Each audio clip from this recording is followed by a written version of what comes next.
Step number 4. What is step number 4? What's step number 4? What's up, guys? My name is DeRay. My name is Lisa. Welcome to my YouTube channel. If you're new here, please make sure to subscribe and hit the notification bell. Here I talk about entrepreneurship, personal finance and investing, and self-development. So if you like that type of content, you came to the right place. In this video, I'm going to show you step by step on how to open a business. And we do have a business ourselves, which is a salon. The name of our salon is Plush Hair Salon and Spa. So we're going to share our story from personal experience and what we did to help you to open your business. This is a disclaimer. We are not licensed professionals, so we do think that you should seek legal advice from a professional for opening up a business. This is just from our personal experience. Yes. So always important to consult with get legal advice on the matter. We're just giving you our personal experience, what we did, and hopefully this personal experience can inspire you and help you to open your business, your first business. So first thing we did was set up a legal structure, and the type of entity we set up was the LLC. Different entities you can create. There's LLC, partnership, sole proprietorship. So down below, you'll find a link down below the SBA website. And the SBA is a Small Business Association website, and it'll help you figure out the information of different business entities and which best works for you in your business venture. Right. Second step is to get an EIN number. An EIN number is basically an employer identification number that is through the IRS.gov, and it's a tax ID number, so when you file taxes at the end of the year, that they'll basically identify you by those numbers. Yeah, and I also will have that link down below too to help you out. And step number 3. So step number 3, you will need a business account to start off your business as well. Some banks you may need a business plan, but that's more for credit unions in my personal experience. But the banks that we have, only thing you needed was the articles of organization, including an EIN number, which is your tax ID number. Yes. And as you go through this, you learn as you go. I know it's probably sound overwhelming right now, but once you get through the process, you will get more comfortable. So step 3B, basically with some businesses, like if you were to set up a store or something, there is like state and local license you need through your county and your state, depending upon your state. I know for the state I live in, I need a local license for my county and not my state, because my state license is like my articles of organization. Yes. For our salon, we also needed a license to operate that. Yes. For our salon, we needed a permit, and we needed our tax ID and our articles of organization, and we also... The sales and tax use. Yes. For our salon, we needed also a sales and tax use license, since we are going to be selling product in the salon, and that will be able for us not to be charged taxes when we collect the product from our distributors, and to charge our clients taxes. So when we go to the end of the year or our quarterly taxes, we're able to pay the state what we collected in taxes. So some of you probably think of why open a business account. Business account is actually really important. So a business account, you need to set it up because you want all your purchases or sales, like basically all your transactions, ingoing and outgoing transactions, to be going through your business account, because at the end of the year you can just look at those monthly statements, or when you do your monthly sheet, your monthly Excel sheet, you want to be able to categorize it, or in QuickBooks is way easier to organize it in different categories. Yes, and then this saves a lot of headache at the end of the year, and also when you go and apply for loans, it shows that your business is making money because your business is separate. Right, it shows your business income. Yes. Step number 4. What is step number 4? What's step number 4? Step number 4 is you need to start your website, whether you are doing it yourself or whether somebody else is doing it. Personally, we did our website ourselves, and it took us a while. It took me like about 4 to 5 months to set up a website completely, like from start to finish. We used a beginner website. We used Wix. It is beginner friendly, and I feel as though it was easier to set up. And since we won't be getting a high amount of traffic as like online stores, we don't need to have a good SEO base. Yes. Also, I'll have our website down below in the link, so you can check it out too. So also with step 4, you will need to buy your domain name. Domain names are pretty cheap. It's ranging between $2 to $6 per domain name. So a domain name is basically your www.business.com or .org or whatever ending you're going with. Yes. So for us, it will be www.plushhairsalonspa.com. And once again, I'll have the link down below to show it. Okay. So step number 5, funding your business.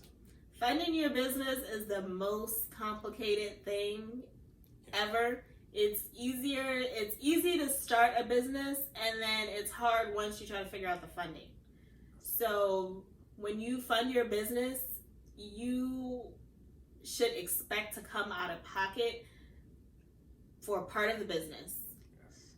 Next part of the business would be trying to find either a lender, a hard loan, a bank, or an investor in order to start up your business, because startup costs do get pretty costly. For our salon was very expensive. We didn't know what we were doing in the beginning, and we funded it the wrong way. We didn't do our research before we jumped right in. We just knew that we knew how to do hair.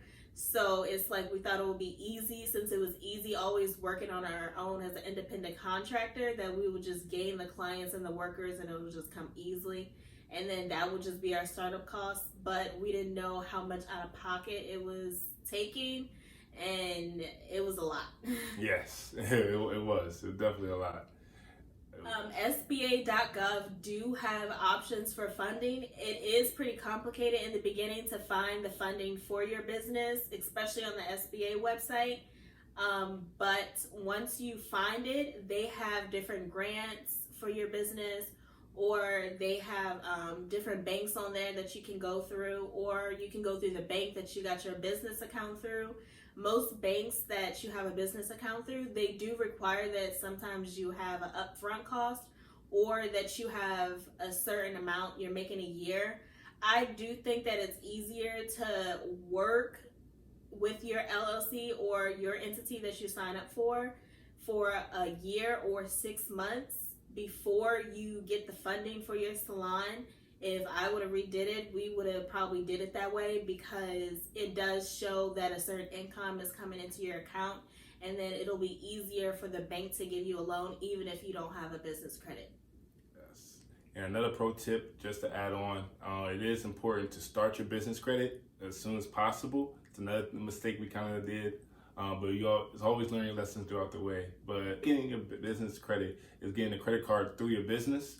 Most banks like Bank of America, Chase Bank, you can go there, apply for a business, go look at your personal credit at first to get the credit card. And once you get the credit card, as you continue to use it and make purchases, business purchases, you will separate your personal credit from your business credit, and then your personal credit will easily thin out. Yes. And then in that way, your own business will have its own credit. So then that way you can apply for loans and stuff through your business instead of you, which will protect you just in case, God forbid, that anything goes wrong. It'd be on your business credit instead of yours. So also with banking, you can research what bank works best for you and your business. For our salon, we chose Bank of America. We researched it, and it's an easy bank account to get. And the fees is up there, but it's not quite up there. It's still manageable, whereas we can afford it even out of pocket if the business can't afford it. Also, we already had our personal account through Bank of America. For our second business, we chose Chase Bank. Since it's going to be an online store, we decided that since Chase have unlimited electronic transactions, it's easier for money to be coming in and out, especially since you won't have the cash to take up to the teller or to the ATM machine. Yes, each bank have its own set of rules, so it's always good to do your own research to see which bank is great for you. And then usually have the fees and stuff listed on the website for that bank. Yo, stop.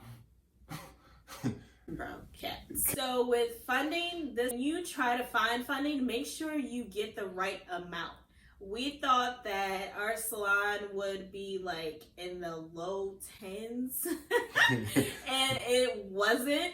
So we thought that it'll just be easy to open, and when you don't add up your expenses before you get your business, it will be complicated and you will be coming out your pocket a lot more than you expected. Yes, and it's important to have a business plan. And once again, it's on the SBA for like a guideline, for a little template for a business plan on the SBA website. I'll have the link down below. Once again, you can find out more information. Yes, a business plan is very important, and even if you feel as though you might not need it for your business, you might need it later on in the long run, because for grants and SBA loans, you will definitely need a business plan as is stated on the website. And a business plan, you can do it yourself. Their template is very easy, especially for beginners. It's self-explanatory, and they have certain questions that you wouldn't even think about asking yourself before you even open up a business. Also, the business plan help you calculate different funds that you may need or that you probably haven't thought of, as far as rent, utilities and supplies and advertisement. So a big thing that we found out is that marketing is not the same thing as advertising. Yes. This goes into step 5, marketing. Marketing and advertising is kind of the same thing, but it's not technically the same thing. Advertising is more so making your business known to people that may not know about it when you first start off your business. And marketing is to market the product that your business is trying to sell or the service that your business is trying to sell. Each business have their different type of marketing and advertising they need. So it's important to research your business to see what marketing or advertising are great for your business. Such as advertising, if you have a landscape business, if you have a service vehicle, you can easily just pitch your name and phone number and information around the vehicle, and that way, so when people are driving by or you're outside of somebody's house or apartment, that they'll be able to see what you do, and it's very self-explanatory. Goes towards having business cards, having flyers, doing billboards, advertising online. There's many components to marketing and advertising that will definitely make your business successful in the beginning. We didn't know much about it when we opened our salon, so it was very hard, and we were going off based of the customers we did have in referrals. So the last step here is to open your business. So opening your business can be kind of tricky because it depends on what clientele you want or where do you want your business at. If it's a brick and mortar building, if it's an online store, it's pretty easy to just launch the website. But for ours, we had to figure out what location we wanted it in. Yes, and for a salon, location is very important for a salon. Definitely, especially a grand opening. Yes, a grand opening is the most important part too. Believe it, it's really important for a grand opening. Make sure you get your name out there so people know you're open. A grand opening will open the doors to the public, and it basically starts what your salon or any type of business that you do will be like, and the grand opening will give that first impression. And remember, first impressions are everything to a customer. We'll wrap this up here. Hopefully you found this informational and try to get your business started. It's important to start and take action. I know it's may seem overwhelming and scary right now, but As you go through, everybody make mistakes, and the biggest mistake you're going to make is not doing it at all. Okay, if you like this type of content, you like this, please make sure you like and subscribe. We also will have our Instagrams down below. And signing out. Thank you.